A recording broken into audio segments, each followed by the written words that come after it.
Fifalina tsy manam-paharoa mankalasa ny tompo Jesoa. Pamonjy zao tontolo izao le teraka ho azy ho anao, de raiko sy ankalazako fa mpamonjy ny aiko.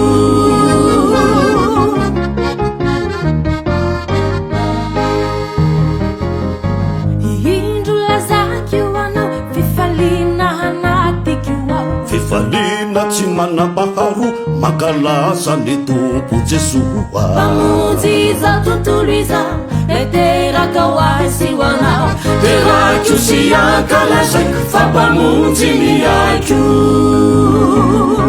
Ilahatra nonomby tsy nisy nangirana, taony fihinanam-bilona tandindo ny foko sy fonao. Ilay foko sy ny fonao, ilay femanatsiana dimy andray fitahiana.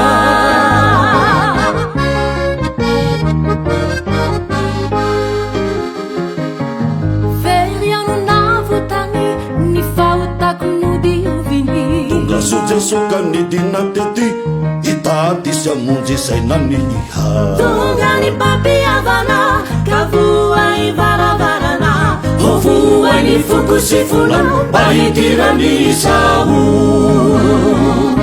Nielipitiany izy ny dinatety, asa lavinao ny fihitiavany faraisoany ho ny tanany. havako malano akizay misalatsala, raisofaza malavina famonjeny anao ravana.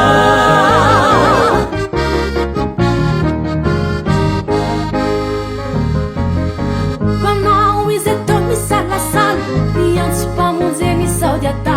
Jeso tompo no teraka izao hararao teny famonjeny anao. Be fitiavana tapetroatra hatolory azanio ny fona, tonga monjy atsika ety Jeso tompo be fitia. Nielipitiany izy ny dinatety, asa lavinao ny fihitiavany haneho raiso ny tanany. havako malalo akizay misalatsala, raisofaza malavina famonjeny anao ravana. Aza vela hitoreo izy eo ambara